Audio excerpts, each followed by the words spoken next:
Salam fakta dan makna. Merangkai fakta, menguak peristiwa, dan menemukan makna.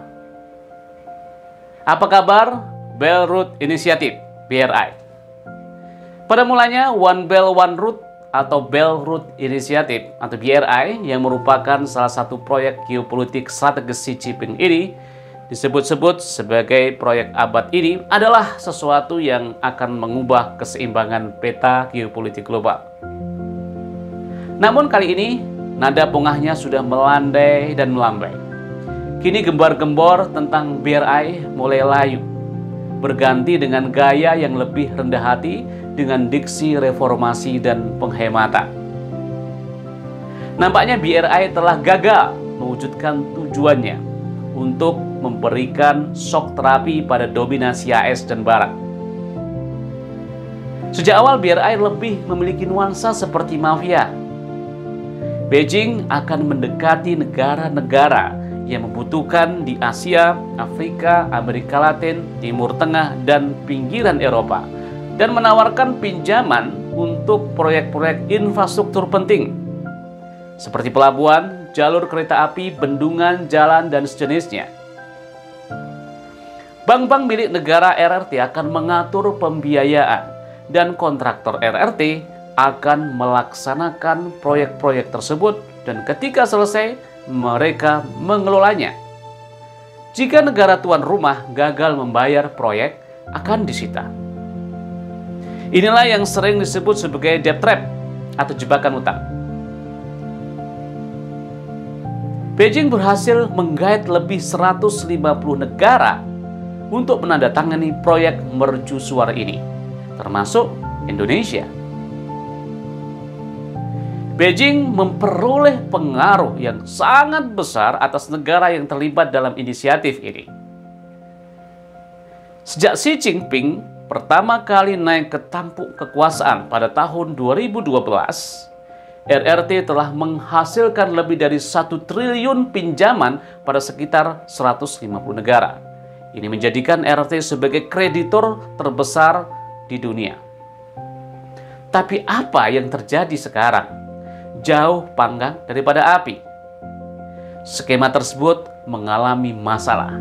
Ini disebabkan proyek-proyek itu dipilih bukan karena kelayakan ekonomi dan bisnis, tapi lebih ke alasan politik dan diplomatik. Sri Lanka menjadi salah satu korbannya. Pelabuhan Hambantota yang secara hitungan bisnis tidak layak namun dipaksakan dilanjutkan, akhirnya menjadi beban bagi Sri Lanka yang kini mengalami gagal bayar atau default atas hutang-hutang luar negerinya. Pakistan juga menjadi korban berikutnya yang juga default dan harus meminta bantuan dana moneter internasional. Indonesia juga begitu. Proyek kereta cepat Jakarta-Bandung juga bermasalah. Anggarannya terus-menerus membengkak, yang semula digembar-gemborkan tidak akan menggunakan dana APBN, tapi akhirnya harus menomboki juga.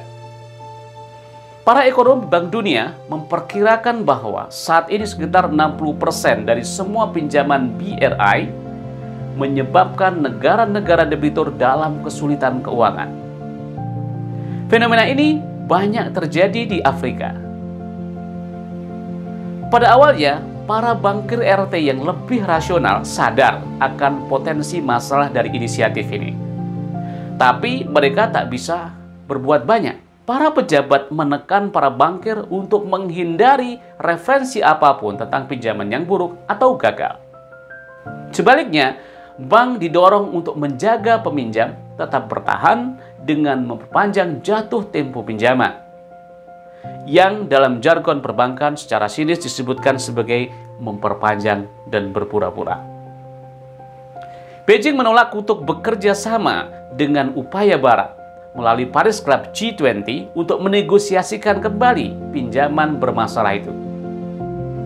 Sebab kalau Beijing menerima itu bisa dimaknai membuka aib sendiri. Tapi sikap jaim itu mengantarkan pada dilema yang lain. Hari ini, bank-bank milik negara RT menghadapi default besar-besaran karena rontoknya pengembang-pengembang properti seperti Evergrande, yang pada intinya menolak atau menerima bantuan sama malunya. Di masa lalu, ketika ekonomi RRT tumbuh pesat, masalah seperti ini RRT mungkin dapat menutupi default dengan sumber dayanya sendiri. Tetapi sekarang akan lain ceritanya. Ditambah lagi ketika kebijakan zero COVID terus-menerus diperlakukan, membuat ekonomi Tiongkok semakin beku dan lesu. Dan Beijing terpaksa harus legawa melakukan restrukturisasi utang. Seperti negosiasi restrukturisasi Beijing dengan Chad, Ethiopia, dan Zambia. Dan RT juga telah bergabung dengan kelompok-kelompok internasional seperti Paris Club untuk mengurai masalah finansial yang rumit ini. Ya, 10 tahun ini mungkin Xi Jinping terlalu terobsesi ingin meraih bintang di langit, sehingga melupakan menginjakkan kakinya di bumi. Sialnya adalah banyak pemimpin-pemimpin negara lain yang terbuai mimpi-mimpi Xi daripada mewujudkan mimpi sendiri. Pelajaran moralnya adalah penjajahan bukan hanya di bidang politik, ekonomi, dan budaya.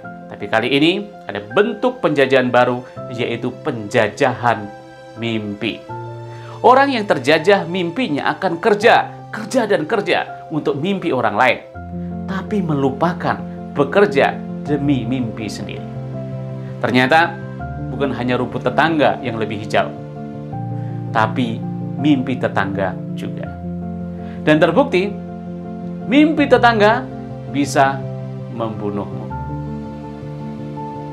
Tetap bersama dengan Wan Jaya di Fakta Makna. Salam.